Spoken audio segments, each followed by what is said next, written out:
Hey guys, I'm Dov, and today I'm back with more Total War Warhammer 2 tournament action. We've got a couple more from the King's Cup this last weekend. Got two from Hadriz, and he's going to be taking Skaven both times. So let's take a look at the builds here. This one going to be led by Lord Scroll. We've got some Clan Rat Spears, the Tail Slashers, looks like Council Guard, and some Skaven slaves up front, plenty of slaves scattered around as well. We've got some Warp Lightning cannons, including Ikit Zap Zap, and 3 units of Rat Ogres. Very interesting. Hell Pit Abomination, of course, pretty decent stuff. As for Chaos, Big Bird, auto pick here pretty much. Even with his missile resistance nerf, he's got Chaos Warriors here. Looks like Mirror Guard. We've got some Spawn. Did get a cost reduction, and I do like them quite a bit in this matchup. A couple Chaos Chariots as well. Again, Chariots pretty good against the Skaven, so yeah, pretty decent stuff. And you can see that Summon Clan Rat there did get into those Chaos Warriors, and of course the effect from the lore of Plague here. If we go ahead and have a look, this Plague Rash was nerfed. It's less of a Vigor debuff now, but still a pretty substantial Vigor debuff. You can see these troops are all active on the second level of Vigor, whereas the rest are fresh. Big Bird taking a risky dive here is going to get pummeled by that Hell Pit Abomination and take a bit of a football dive, if you will, for you internationals, or a soccer dive for you filthy Americans. Got Mirror Guard charging in the front line here. They're going to take a bit of Overwatch fire, but no doubt they'll be able to clean up these Clan Rats and Skaven Slaves, no problem. We've got Spawn advancing here. Looks like they're probably going to be going directly into those Plague Monks. That's a really good choice for them. Just, again, breaking up this Chaos advance as much as possible here. And interesting that Big Bird's getting pummeled pretty bad here, but these Spawn it looked like they were going to go support, but did get caught up on those slaves there, which is pretty unfortunate. Up here, these Marauders getting pounded out by Rat Ogres pretty hard, so looking pretty good for the Skaven so far. You can see the Spawn here, while they were doing well in the front line, the sheer volume of fire from all these Slave Slingers, looks like even one Night Runner Slinger as well, it's just too much for them. The Plague Monks also do pretty decent DPS in melee, and of course the Council Guard moving in as well. So yeah, those Chaos Spawn aren't going to be long for this world. We've got Chaos Warriors with great weapons moving in, getting a little bit blobbed up over on this side, but it does look like some Chaos Marauders getting up, trying to get on that Zap Zap there. And keep in mind, every time it makes contact with Sarthrel, even though it's not doing a whole lot of damage, it is keeping him from casting spells for the most part. Here, Lord Scroll looks like he's going to catch that final transmutation, maybe? Or no, that's actually the Rod of Corruption there. Big Bird, unfortunately, continuing to take hits from Ikit Zap Zap here, probably not able to get any spells off. Meanwhile, over here, this Hell Pit Abomination is isolated, but it's holding up a ton of these Chaos troops. A lot of these guys really need to push forward, start pushing on this hill position. Chaos Chariots have been able to do some pretty good work up on the high ground, but they do look like they're a bit caught up by some Rat Ogres right now, which is not great, but they are starting to get back into the second line here, disrupt some of these Slingers. Unfortunately, they couldn't do that sooner, or else they may have been able to save the Rat Ogres that were over here, but, or sorry, Chaos Spawn. Rat Ogres, though, are reasonably healthy. They are taking some damage. Aspiring Champions with their high melee defense will be able to actually hold out quite well, match up decently against the Rat Ogres there. And Big Bird moving in for a potential terror route. Looks like now he's going to get the final transmutation. No, it looks like actually something else went off. Must have cast a Plague of Rust somewhere.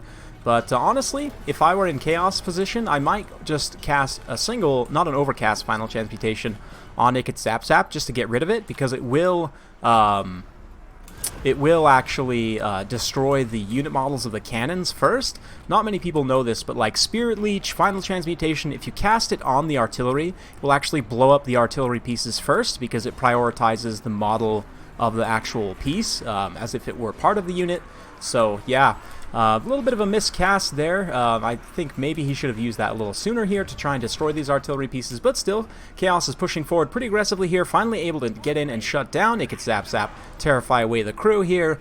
Chaos Marauders pushing through, still pretty even in terms of the balance of power. Skaven slightly ahead at this point, but that Hell Pit, unfortunately, did get free from the Spawn that were over here and managed to get out of that bad situation, and now looks like it's going to be going after Sarthrel. This is potentially a very, very bad situation. You can see the Zap Zap crew also getting back in it, And with the charge animation, the Hell Pit might be able to catch up with Big Bird, and you can see how it just continuously staggers Big Bird there. So pretty unfortunate situation. Meanwhile, in the front line, Skrull just continuing to feed bodies to Khorne here. Basically, that's more or less how this is working. But yeah, you can see the Chaos Warriors starting to get a little bit behind on the balance of power. There are still plenty fighting here, but there's just so many Skaven bodies to slug through.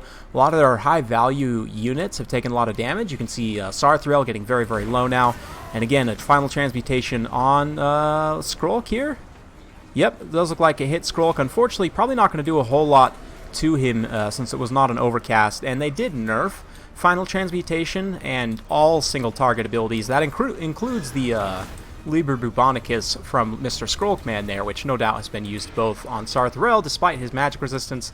But still, it looks like the Skaven going to be able to carry this one as the army losses hit for Chaos, and only Big Bird remains on the field. So yeah, personally, if you're going to take that final transmutation against the Skaven in this type of a situation, I probably, again, would have used it to take out, like, it gets Zap Zap, probably. It's the most high value of all the artillery crews, and it will keep you from casting other spells. Just in general, though, I would say I'm not the biggest fan of bringing final transmutation right now. I think in this matchup, you might just want to bring Searing Doom and Gehenna's Golden Hounds, both relatively cheap, and if you have the lore attribute, will increase the weapon strength of your entire army. Skaven generally low armor, low melee defense, so that does help to get that map-wide weapon strength buff. In addition, Gehenna's Golden Hounds and the Searing Doom also do great work against light armor targets and help disrupt enemy backlines. You know, Searing Doom will do a ton of damage to something like Jezzails or Rattling Gunners, or you can even throw it down on one of these artillery crews, and it will do a lot of damage there. Gehenna's Hounds can just break up the Skaven advance a little bit, just provide some nice magic AoE damage. You can rack up a ton of kills that way, so personally, that's how I like going with Sarthrel. I usually will bring Plague of Rust as well, just as insurance against like Doom Wheels and stuff. But in that case, I will also probably cut these warriors with great weapons down for shields, just because they'll have better melee stats. They obviously won't trade as well against, you know, the few high armor targets that the Skaven do have, but that's why you bring Plague of Rust. You can overcast that just to bring down their armor, and then the non-armor piercing warriors will be able to take care of them, no problem. Again, they have higher melee defense, they're a bit cheaper, and of course they have that missile block chance, so just lots of benefits to bringing the shielded variant versus the great weapons here. But let's go ahead and move on to the next replay. I'm actually not going to edit through this time because this is just 2 battles, and it does take me some time to sort of re-render the videos and then upload them and everything. So since this is just 2 battles, I'm just going to talk straight through. This time Hadris versus Hero of Rome. Once again, we've got Lord Skrull here, and I'm guessing a Howling Warp Gale on that Warlock Engineer. We've got some slaves, including some spears, plenty of clan rats, again the tail slashers, a couple of plague monks, very interesting choice. We've also got the Natty Boobo's sharpshooters, I believe, and some Skaven slave slingers, a couple of plague claw catapults, which again, a very interesting choice here. And yeah, the requisite rat ogres. Meanwhile, vanguarded in the back, we've got some reavers over here, and a very, very wide spread out build from the high elves here. Those spearmen immediately going to start getting pounded by the Plague Claw catapults there, which is a bit rough, but looks like Tyrion leading the way. We've got Heaven's Mage, very interesting choice. Spearmen, we've got some Tyrannok Chariots over here. I love Tyrannok Chariots. Pretty underused unit in my opinion. Shadow Warriors here, we've got some Illyrian Reavers, more Reavers, so a very, very wide build, some more Shadow Warriors. Interesting. I'm not the biggest fan of Shadow Warriors, but this is one potential use for them, is to snipe out an artillery crew here. So you can see they are firing into this Plague Claw catapult crew. Honestly, I think Shadow Warriors could use more missile damage. If you look, 23 missile damage is honestly pretty pitiful for a unit that's that expensive, especially if you compare them. I mean, I'd have to look what Deepwood Scouts are 1-to-1, but you can see Reavers here are going to be charging through, disrupting some of these Skaven slaves and plague monks and so on, keeping them from getting on the Shadow Warriors. But the Shadow Warriors staying a pretty long time here, but oh man, that's so bad. Liber Bubonicus and the sharpshooters have just picked off the Heaven's Mage there right off the bat, so that's a really rough situation. Meanwhile, the catapults continuing to do consistent damage, but here we've got the Tyrannok Chariots moving in with some Reavers, able to collapse some of these Skaven units. just start to clear out the chaff, as it were. Meanwhile, over here, these Shadow Warriors getting caught up again. Very, very risky and pretty rough as well. Personally, I'm a much bigger fan of Illyrian Reavers, just because, I mean, they're calves, so they're fast and they can get away. They're actually cheaper than Shadow Warriors, which is kind of weird to me, doesn't really make sense, but here you can see, again, Rat Ogres catching up with Shadow Warriors, the Reavers doing their best to kind of intercept here, and different levels of crossfire from the various groups of Shadow Warriors probably going to be able to rout off those Rat Ogres eventually, but meanwhile in the center pocket you can see the Reavers and the Tyrannok Chariots pushing through, trying to get to these catapult crews, shut them down, keep them from firing at those Shadow Warriors. So yeah, pretty interesting build here, but oh man, this is potentially really rough for the Skaven. The Natty Bubo sharpshooters now getting caught by these Illyrian Reavers, although there are plenty of units nearby to support, but still, more Reavers to chase down routing units. Doomflayers here getting into those Spearmen is a little bit rough, but yeah, the High Elves definitely starting to collapse a little bit here, or collapse the Skaven position, I should say. Shadow Warriors, meanwhile, are out in a mobile position. They're skirmishing these Plague Monks, which is actually a really good situation for them. Going to be able to generate some good value. And these Rat Ogres definitely need to get back in the fight there, being left over on the side, but still, the Reavers pushing through. Looks like they've just about finished off that crew there. Unfortunately, the Clan Rat Spears probably will be able to see them off there. You can see the Flayers moving in to sort of body block here a little bit on these Reavers, doing a decent job. The Reavers trying to just keep chasing those Natty Bubos. A few of the models getting caught up here, though, and you can see the Spearmen as well. That Warlock Engineer, oh, and that Sunfang in the back, almost missed it, but that just tore apart a whole bunch of those Skaven troops there. So looking pretty rough for the Skaven right now. We'll see, but a lot of their high-value units have been shut down. They do still have some Plague Monks here, which is good. Natty Bubo sharpshooters, though, are pretty much done for. They do still have some Rat Ogres rallying here as well. This is one of the reasons why I like the Tyrannok Chariot, because as a skirmish attack, you can actually skirmish with Rat Ogres a bit, and it does do a decent amount of missile damage. It's nothing incredible, but you can see there them shooting their little multi-shot bows and actually do pick off a unit model there. Pretty impressive. So yeah, over here, Tail Slashers just getting rear charged by some Reavers, so that's a bit rough, but those Flayers are also still very healthy and can provide some good DPS. And this is a scary little pocket here. Unfortunately, Skrulk just got beat up by Tyrion here, which is definitely a rough situation. Skrulk's not dead and he's not shattered, but Tyrion did a ton of damage. That being said, the Plague Monks and the Rat Ogre is now going to move in and try and surround Tyrion, and it does look like they're going to be able to do so there. So we'll check back with him in just a minute. Meanwhile, Reavers and Chariots continuing to kind of cycle charge here, and oh man, we're going to get some bumper cars.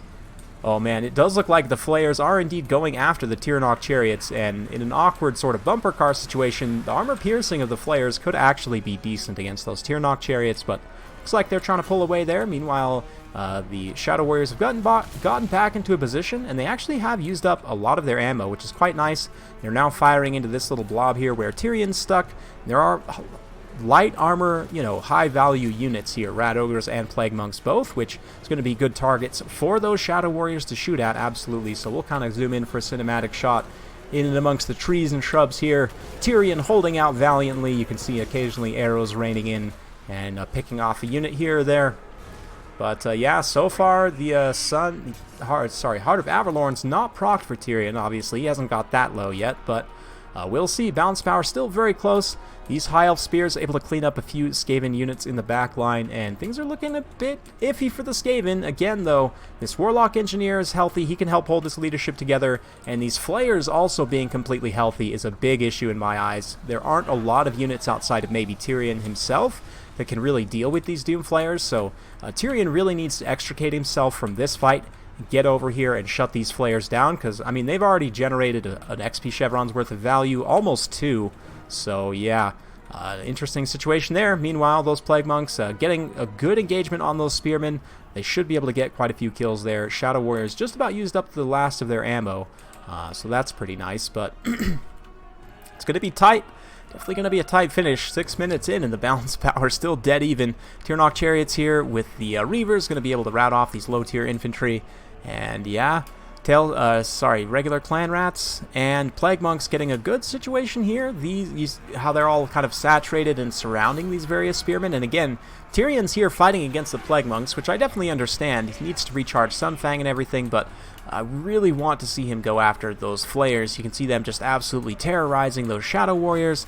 Likewise, those Rat Ogres would be a good target for him as well, since he's relatively mobile, but just staying with these Spearmen for the time being, sort of supporting them.